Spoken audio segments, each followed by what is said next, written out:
Hello students, how are you all? Good. बच्चों, कैसी रही आपकी दिवाली? आशा करती हूँ अच्छी गई होगी। आपने यम्मी यम्मी मिठाइयाँ खाई होंगी, नए नए कपड़े पहने होंगे और साथ ही साथ पटाखों को अवॉइड भी किया होगा, क्योंकि हमने पिछली वर्कशीट में शपथ ली थी कि इस साल हम पटाखे नहीं जलाएंगे इस दिवाली। और मुझे पूरी उम्मीद है सारे बच्चों ने पटाखों को अवॉइड किया होगा, नहीं जलाए होंगे। तो बच्चों, आज हम करेंगे वर्कशीट 109 जो कि क्लास 3 की है। और बच्चों, दिनांक है आज 16 नवंबर 2020। ये आपकी पाठ्य पुस्तक रिमझिम के पाठ मन करता है से ली गई है। और जैसे आपको पता है, मन करता एक कविता है, इसलिए यहाँ साइड में कविता लिखा गया है। वर्कशीट स्टार्ट करने से पहले बच्चों, चैनल को सब्सक्राइब कर दीजिए, बेल आइकन दबा दीजिए, जिससे जब भी मेरी न्यू वीडियो आए नोटिफिकेशन सबसे पहले आपके पास ही पहुँचे। ओके बच्चों, लेट्स स्टार्ट। पुनरावृत्ति। प्यारे बच्चों, शाबाश, आपने मन करता है कविता को पूरे उत्साह और आनंद के साथ पढ़ा। तो आइए अब जो कुछ भी इस कविता से सीखा है उसको एक बार दोहरा लेते हैं।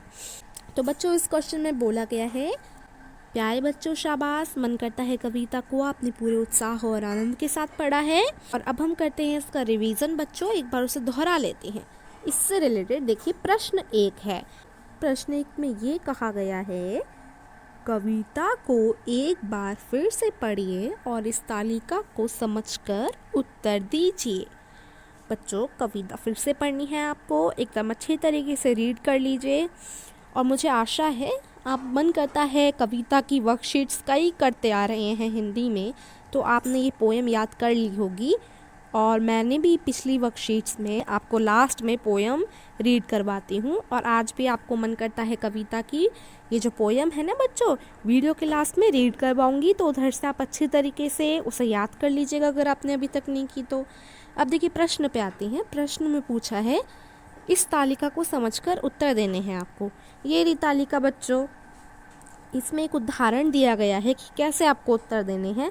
जैसे क्वेश्चन में लिखा हुआ है सूरज बनकर, और यहाँ खाली डैश दिया गया होगा, जैसे नीचे देख सकते हैं क्वेश्चन ऐसे आएंगे। तो उदाहरण में सूरज बनकर डैश, तो सूरज बनकर वो क्या लगाना चाहता था बच्चों? दौड़ लगाना चाहता था, तो इधर लिख दिया है सूरज बनकर दौड़ लगाऊं। अब ऐसे ही आपको उन सारे प्रश्नों के उत्तर देने हैं। जैसे का प्रश्न है, दादा बनकर डैश, तो दादा बनकर वो क्या करना चाहता था बच्चों?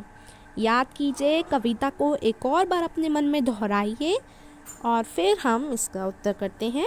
इसका उत्तर है धौंस जमाऊं। उम्मीद है आपने भी कविता दोहरा ली होगी बच्चों, और आपको भी याद आ गया होगा, दादा बनकर धौंस जमाऊं। तो का उत्तर लिखेंगे धौंस जमाऊं। देखिए, कविता में दादा नहीं है, एक्चुअली में उधर बाबा लिखा हुआ है बच्चों। बट दादा और बाबा का मतलब सेम होता है, अलग अलग नहीं होता, इसलिए कंफ्यूज मत होना। यहाँ लिखेंगे धौंस जमाऊं, ठीक है। खा है, पापा बनकर डैश, तो पापा बनकर वो क्या करना चाहता था बच्चों? अपनी मूंछ बढ़ाना चाहता था, तो यहाँ हम लिखेंगे मूंछ बढ़ाऊं। तो खा में क्या लिखना है? पापा बनकर मूंछ बढ़ाऊं। गा देखिए, तितली बनकर, तितली बनकर क्या था? याद कीजिए, दोहराइए मन में कविता को, फिर हम उत्तर करेंगे। तो ये वाली लाइन क्या थी बच्चों? देखिए, तितली बनकर दूर दूर तक उड़ता जाऊं। हम क्या लिखेंगे? तितली बनकर उड़ता जाऊं। अब देखिए, घ देखते हैं बच्चों। घ में लिखा हुआ है यहाँ चरखी बनकर, तो ये बाय मिस्टेक लिख दिया है। चरखी बनकर नहीं था ना कविता में, आप ध्यान कीजिए, और चरखी बनकर बिल्कुल भी नहीं था, तो हम बनकर को काट देते हैं। इस जगह आएगा चरखी लेकर। ओके बच्चों, ये बाय मिस्टेक हो गया है। आप अपनी कॉपी में क्या लिखना है आपको मैं बता देती हूँ, चरखी लेकर लिखना है। चरखी लेकर पतंग उड़ाऊं। उसे पीली लाल पतंग उड़ाने का बहुत शौक था, तो वो कहता था चरखी लेकर पीली लाल पतंग उड़ाऊं। तो यहाँ लिखेंगे चरखी लेकर पतंग उड़ाऊं, क्योंकि सब छोटा छोटा लिखा हुआ है। सूरज बनकर सिर्फ दौड़ लगाऊं लिखा है। ठीक है बच्चा, अब देखिए नेक्स्ट क्वेश्चन क्या दिया गया है। क्या कभी आपके मन में भी शरारत करने का विचार आया है? आपका मन भी शरारत करने का करता है? आपको एक मज़ेदार सी शरारत लिखनी है जिससे किसी को भी कोई नुकसान ना हो, और वो लिखकर बताना है जो आप करना चाहते हैं। तो बच्चों, इस प्रश्न में क्या पूछा है देखते हैं। इस प्रश्न में पूछा गया है कि आपका भी मन कभी शरारत करने का किया है, और वो ऐसे मज़ेदार शरारत होनी चाहिए बच्चों जिससे किसी का भी नुकसान ना हो, बिल्कुल ना हो। और ये आपको लिखकर बताना है जो आप करना चाहते हैं। इधर लाइंस दी गई हैं, इधर लिखेंगे आप बच्चों। जैसे एक बार क्या हुआ था, मुझे मेरे भाई का खाना वहाँ रखा हुआ था, मेरी भाई की थाली रखी हुई थी खाने की, उसमें यम्मी यम्मी रसगुल्ले रखे हुए थे। तो मुझे वो खाने का बहुत मन किया, और वो मेरा भाई चला गया, मम्मी ने बुलाया था उसको, तो मैंने क्या किया, चुपके से रसगुल्ले उसके खा लिए। मैं ऐसी शरारत बता रही हूँ जिससे कोई नुकसान नहीं हुआ किसी का भी। तो मैंने क्या किया, उसके रसगुल्ले चुपके से उसकी थाली में से उठाकर खा लिए। फिर जब वो वापस आया, उसने देखा कि अरे मेरे तो रसगुल्ले हैं ही नहीं। तब तक मम्मी मेरी थाली लेकर आ चुकी थी, मेरे खाने की थाली। अब मेरे खाने की थाली में भी रसगुल्ले थे, तो मैंने अपने रसगुल्ले अपने भाई को दे दिए। मैंने उसके खा लिए और अब मैंने अपने उसको दे दिए। तो इस तरीके से मैंने एक छोटी सी शरारत की, काफ़ी मज़ेदार शरारत थी बच्चों। उससे किसी का भी कोई नुकसान भी नहीं हुआ था, और वापस मैंने दे भी दिए थे, तो किसी का भी कुछ भी 1% भी नुकसान नहीं हुआ, और एकदम प्यारी शरारत हो गई है। तो ऐसा कर कर आप कुछ लिख सकते हैं, है ना बच्चों। ये आपको अपनी शरारत लिखनी है, आप चाहें तो किसी की भी लिख सकते हैं, बट यहाँ आपसे आपकी ही पूछी गई है, तो याद कर कर लिखना है आपको। नीचे लाइंस दी गई हैं, इधर लिखेंगे। अब प्रश्न 2 है, देखिए ना बच्चों, जल्दबाजी में नैन्सी शब्दों पर बिंदु और चंद्र बिंदु लगाना भूल गई है। तो जल्दी जल्दी में नैन्सी है वो चंद्र बिंदु और बिंदु लगाना भूल गई है शब्दों में। तो अब आपको इनमें चंद्र बिंदु और बिंदु लगानी है सही जगह पर, ठीक है, और नैन्सी की भूल को सुधारना है। क्या आप इन शब्दों में सही जगह पर बिंदु या चंद्र बिंदु लगाकर नैन्सी की भूल सुधार सकते हैं? जी हाँ, हम ज़रूर सुधार सकते हैं बच्चों, है ना। हमने चंद्र बिंदु और बिंदु समझे थे वर्कशीट में, पिछली वाली हिंदी की जो आई थी। तो चलिए करते हैं, नैन्सी की भूल सुधारते हैं। ये जो वर्ड्स दिए गए हैं ना, बोल्ड बोल्ड में ये जो ऐसे दिए गए हैं, इन पे क्या है, ये डार्क डार्क है ना। तो इन्हें हमें सुधारना है। इन वर्ड्स पे नैन्सी ने भूल की है। आपको अभी दिख रही होंगी, कई सारी भूल, है ना। तो चलिए सुधारना शुरू करते हैं। चंचल में बच्चों बिंदु लगेगी, गाँव में चंद्र बिंदु लगती है, तो चंचल में बिंदु लगाएंगे, गाँव में चंद्र बिंदु। सुंदर में भी ओनली बिंदु लगती है, ये वाली, तो इधर बिंदु का चिन्ह लगाएंगे। फिर नेक्स्ट वर्ड आता है वहाँ। वहाँ में क्या लगता है, वहाँ में हम चंद्र बिंदु लगाते हैं। जब हम बोलते हैं वहाँ ये रखा है, तो हम क्या लगाते हैं, बिंदु नहीं लगाते ना बच्चों, चंद्र बिंदु लगाते हैं। तो चंद्र बिंदु लिखेंगे वहाँ पर। झोपड़ियाँ हैं नेक्स्ट, झोपड़ियाँ में बिंदु लगते हैं, तो बिंदु लगाएंगे। थी में भी बिंदु लगता है, बिंदु का चिन्ह लगाएंगे। फिर कुआं आता है, कुएं। एक दिन कुएं के पास उसे कुछ बंदर दिखाई दिए, तो कुएं पे कौन सा चिन्ह लगेगा, कुएं पे लगेगा बिंदु का चिन्ह, यहाँ पर ए के ऊपर, है ना। के पास, कुएं के पास उसे कुछ बंदर दिखाई दिए।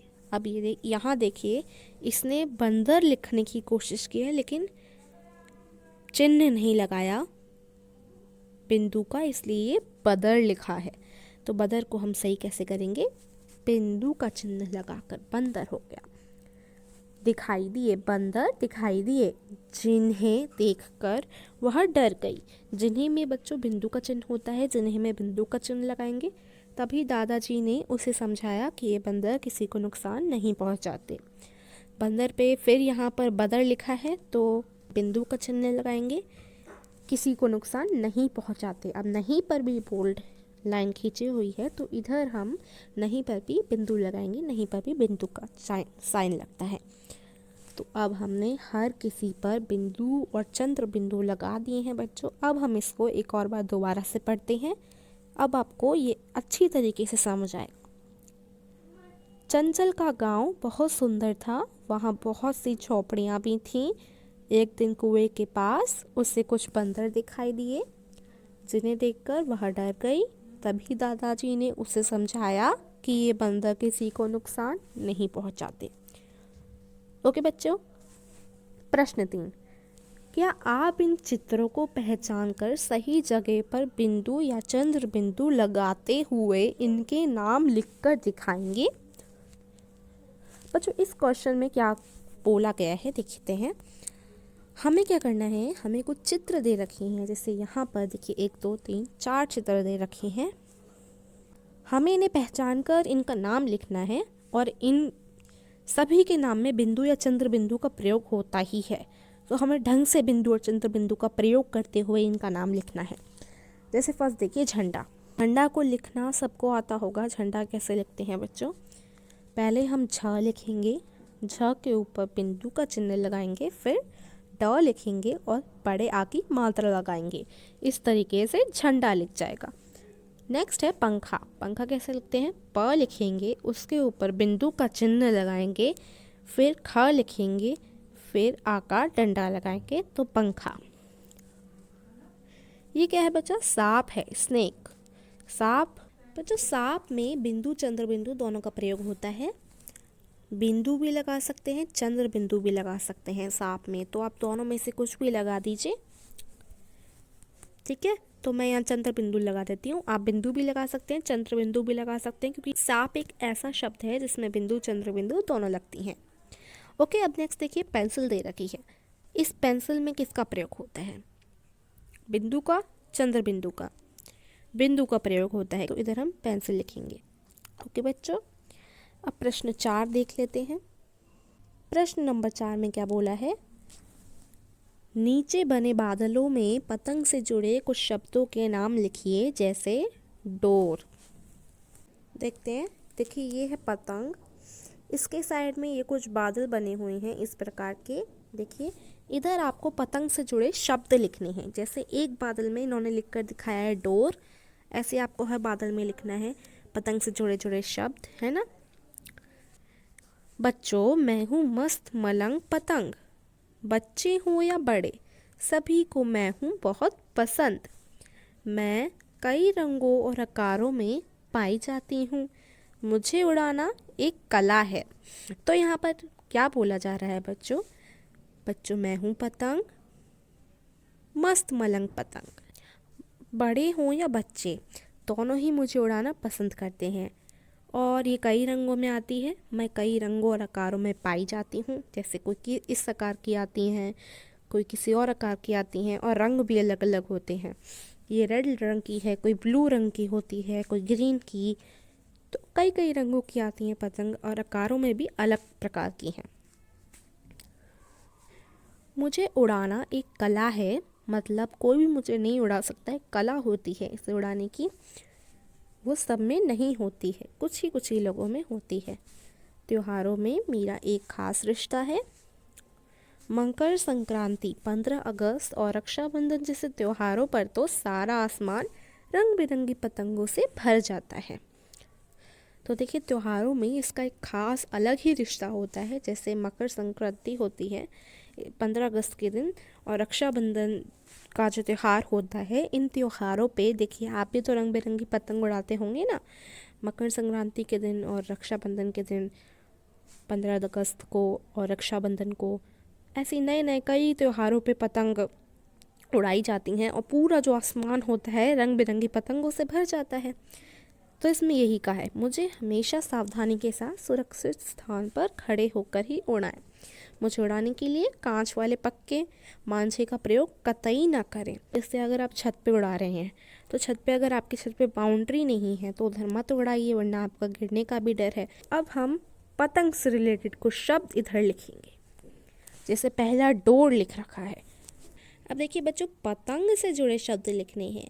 एक शब्द ऑलरेडी लिखा है, डोर लिखा है। अब हम मांझा लिख सकते हैं। देखिए मांझा भी तो होता है ना पतंग में, तो हम क्या लिखेंगे? मांझा। ठीक है, तो सेकंड क्लाउड में हम मांझा लिखेंगे। थर्ड क्लाउड में कि मांझा के अलावा पतंग में और क्या क्या चीज़ें होती हैं? डोर, मांझा, चरखी होती है। पतंग को चरखी से तो जो पतंग की डोर होती है, पतंग का जो मांझा होता है, उसे हम चरखी से तो कंट्रोल करते हैं। अब मन करता है, कविता में भी तो बताया गया था, बच्चा बोलता था चरखी लेकर पीली लाल पतंग उड़ाऊं। अब 2 बादल और बचे हैं, यानी हमें 2 और शब्द लिखते हैं पतंग से रिलेटेड। अब देखिए जो ये तीसरा बादल है, यहाँ पर हमने मांझा लिखा है, यहाँ पर हमने चरखी लिखा है, इधर हम लिखेंगे कन्नी। कन्नी मतलब जब आप धागे को पतंग से टच करते हैं ना बच्चों, बांधते हैं, तो हम कन्नी करते हैं, ठीक है। तो हम कन्नी लिखेंगे इस प्रकार से, क लिखेंगे, फिर ना आधा, फिर ना पूरा, फिर बड़ी की मात्रा कन्नी। लास्ट बादल, आखिरी बादल बचा है बच्चों, इसे भी जल्दी जल्दी कुछ वर्ड सोचते हैं पतंग का। अब देखिए आखिरी बादल में हम पेच लिख सकते हैं। पेच क्या होता है, जब हम एक पतंग से दूसरी पतंग पेच लड़ाती है ना बच्चों, आपको पता होगा। तो प पे बड़ी एक की छोटी एक की मात्रा, फिर च लिखेंगे, पेच। इस प्रकार से हमें ये आखिरी बादल भरना है पेच लिखकर। ठीक है बच्चों, सारे बादल हमने भर दिए। ओके बच्चों, ऐसे आप भरेंगे। तो बच्चों ये थी आज की वर्कशीट 109। उम्मीद है अच्छी तरीके से आपको समझ आई होगी। बच्चों ज़्यादा से ज़्यादा शेयर कीजिए, अगर आपको ये अच्छी तरीके से समझ आई और वीडियो मेरी पसंद आई तो शेयर कीजिए, फ्रेंड्स के साथ शेयर कीजिए, जिससे सारे फ्रेंड्स भी ये वाली वर्कशीट 109 जल्दी जल्दी पूरी कर पाएँ और उन्हें भी ये वर्कशीट अच्छी तरीके से समझ आ जाए। ओके बच्चों, वीडियो को लाइक ज़रूर करना, और अगर आपको इसमें पूरी वर्कशीट में से कुछ भी अगर डाउट रह गया है, कुछ भी समझ नहीं आया है, तो कमेंट ज़रूर करना बच्चों, ठीक है। बच्चों अगर आपने इस पार्ट को नहीं पढ़ा तो इधर से पढ़ लीजिए। Thank you.